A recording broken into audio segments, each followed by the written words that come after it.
In the wake of conflict, Rome ascended as an undisputed force in the Mediterranean, the spoils of war gilding its grandeur with newfound wealth and prosperity. The triumphant aftermath, however, bore the weight of a burgeoning class of enslaved individuals, swelling the ranks of the oppressed. Amidst the labyrinthine alleys and opulence of Rome, the discontent of these silent voices brewed, a poignant undercurrent to the city's apparent triumph. This discontent awaited its moment to seize the spotlight in a breathtaking climax. Hello, and welcome to Impactful Moments, where we explore some of the most, you guessed it, impactful moments in human history.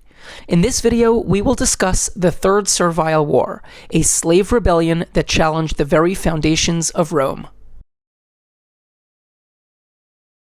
In the years following the end of the Punic Wars, in 146 BCE, spoils of victory flooded Rome with an unprecedented influx of enslaved people, fundamentally altering the demographic landscape and intensifying existing social tensions. Rome had already been contending with dissent based on contention to harsh conditions from their enslaved population, notably with the First and Second Servile Wars in Sicily in 135 and 104 BCE respectively. While Rome brutally put down both rebellions, the enslaved factions led by Eunice in the First and Athenion in the Second War showed that Roman legions were not invulnerable, as both groups were able to make significant headway before their ultimate demises. As Rome grappled with these slave uprisings, political strife added additional layers of complexity. One significant uprising, the Social War in 91 BCE, involved a coalition of Italian allies who lived under Roman rule but who were not granted equal citizenship. Another was Sulla's Civil War in 88 BCE, in which Lucius Cornelius Sulla, a Roman general who defended the upper class, marched on Rome to face Gaius Marius, who defended the common people. These conflicts strained resources and left a mark on Roman consciousness, laying the groundwork for strategic tactical approaches to executing future uprisings. Enter Spartacus, a Thracian gladiator, into this volatile landscape. Born around 109 BCE, Spartacus found himself thrust into the brutal world of Roman gladiatorial combat. In 73 BCE, the spark of rebellion ignited when Spartacus, along with Crixus, Oenomaus, and a group of about 200 gladiators, planned their escape from Lentulus Batiatus's gladiatorial school, or Ludus, in Capua. Once their plan was leaked, between 70 and 80 of the gladiators seized kitchen utensils and overpowered their guards, managing to escape with gladiatorial arms. This modest beginning rapidly transformed into a full-fledged uprising, as Spartacus's reputation spread and slaves and gladiators from nearby estates flocked to Spartacus's leadership. The numbers swelled, and soon an army in the thousands emerged, plundering the wealthy Roman province of Campania, presenting a rising challenge to Roman authority. As Rome initially viewed this group as ragtag bandits, they sent a militia under praetor Gaius Claudius Glaber to put down the revolt. Spartacus's men assembled on Mount Vesuvius, which provided advantageous vantage points and well-defensible positions. Given that there was only one way up or down the mountain, Glaber positioned his men at this passage, trapping Spartacus and his forces on the steep slopes of the mountain, effectively besieging them. However, Spartacus used trees and vines to repel his army down the mountainside, surprising and trapping the Roman forces. This victory not only showcased Spartacus's military prowess, but also bolstered his reputation, attracting even more followers, and supplies from defeated Roman armies. Rome dispatched another praetor, Publius Varinius, with a larger legion.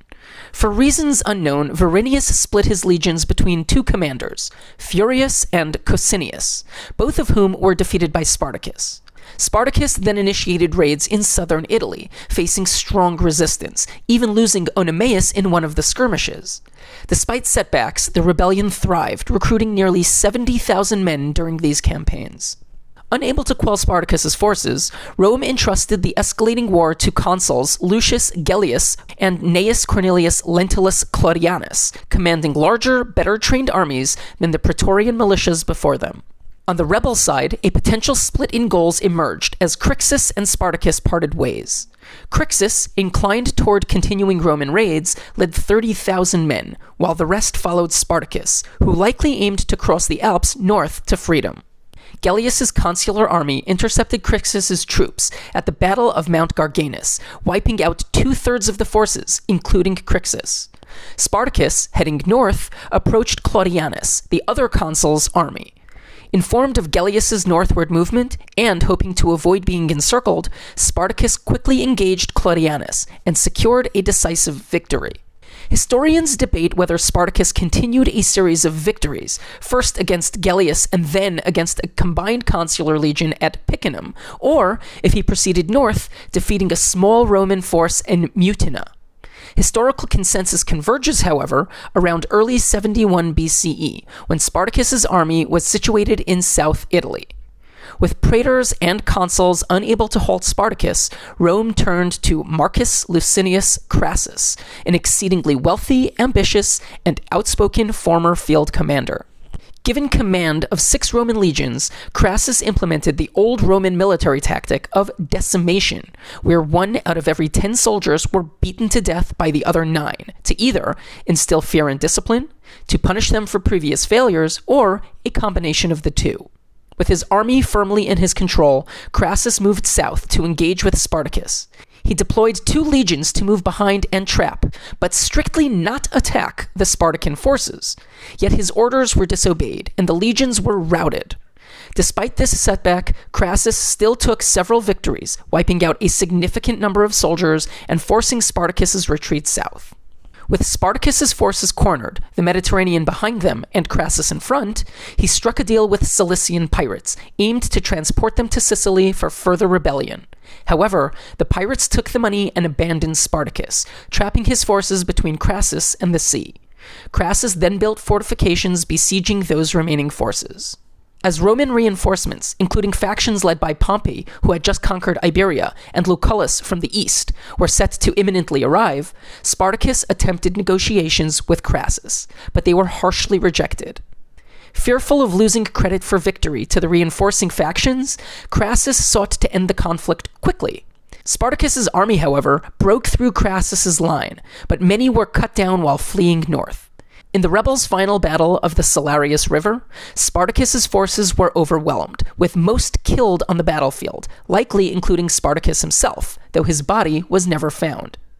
As a statement and deterrent to other uprisings, approximately 6,000 captured slaves were crucified along the Appian Way, a path from Rome to Capua, where the rebellion began. However, roughly 5,000 escaped slaves continued north and were eventually captured by Pompey, who informed the Senate that he, and not Crassus, had ended the war. Pompey's declaration of victory infuriated Crassus, who felt the credit should be his, sparking a feud that would alter the course of history. The aftermath of the Third Servile War deeply affected Roman society, particularly in the way the populace perceived and treated slaves.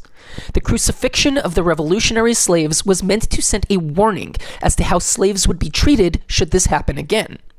While the immediate Roman view was no friendlier to the enslaved population, and no laws were set to improve their living conditions, the collective societal sentiment towards slavery may have experienced a subtle transformation. It seems that individuals, apprehensive of potential uprisings, began treating their slaves with a degree of caution, and humanity opting for less harsh methods in their management. Beyond the impact on slavery, the war set into motion a significant power struggle among Roman elites, most notably between Marcus Licinius Crassus and Gnaeus Pompeius Magnus, aka Pompey. Both military commanders sought credit for quelling the rebellion. To further their political rise, and backed by the significant military forces they had amassed, each faction encamped outside of Rome. They were both elected consuls, the highest position in Rome, in the following year, possibly as a response to the perceived threat posed by their armies. This power rivalry laid the groundwork for a larger political shift, eventually involving a third key player, Gaius Julius Caesar, who would broker a truce between the two rivals, creating a politically dominant group known as the First Triumvirate. The triumvirate, formed by Crassus, Pompey, and Caesar, emerged as a consequence of this power struggle that would set off a chain reaction leading to the downfall of the Republic and the rise of the Roman Empire, marking a transformative period in Roman history. The enduring impact of the Third Servile War is illuminated through varying historical sources, with primary accounts being those of Plutarch and Appian. Aside from the differing historical narratives of the war, these accounts contribute to ongoing debates regarding Spartacus's motivations, ranging from his simple desire for personal freedom to his broader quest for slave and gladiatorial liberation within the Roman Empire. Regardless of the nuances in Spartacus's motivations, he has transcended the confines of history to become an enduring symbol of revolution and freedom from oppression.